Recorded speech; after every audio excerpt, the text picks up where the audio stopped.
Jorge Reyes and his wife Adis have lived by the ocean for nearly 60 years, long enough to notice that something is changing, especially when they look towards the quay in front of them.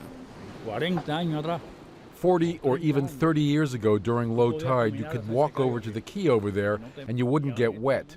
It was totally dry. Now the tide is never lower than this. It's all because of climate change. My daughter grew up here. We didn't have this wall, and I would lower her down there to play on the rocks because it was dry. In Jaimanitas, a coastal town near Havana, everyone notices that the water level is rising on this low-lying island. It's hard to believe, but I'm actually walking on top of what was a swimming pool some 40 years ago, removed about 30 meters away from a beach that no longer exists. It's yet another undeniable example of how the ocean is eating away at much of Cuba's coastline. A report prepared by the Ministry of Science, Technology and Environment warns that by 2050, coastal levels will have risen 27 centimeters.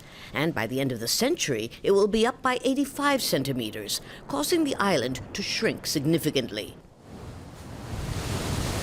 Scientists argue that climate change is also provoking more frequent and stronger hurricanes, flooding, and at the same time, prolonged periods of drought inland. The climate experts who prepared the report tell us a major action plan is being implemented to confront this new reality. We are applying new practices, like planting corals to increase and reproduce coral reefs, and more mangroves, which are key barriers for protecting the coastline. And we need to adopt new construction practices. In the Caribbean, we have experience building on stilts. The list is long, but scientists concede that inevitably many people will have no other choice but to leave their homes and move inland. Lucia Newman, Al Jazeera, Jaimanitas, Cuba.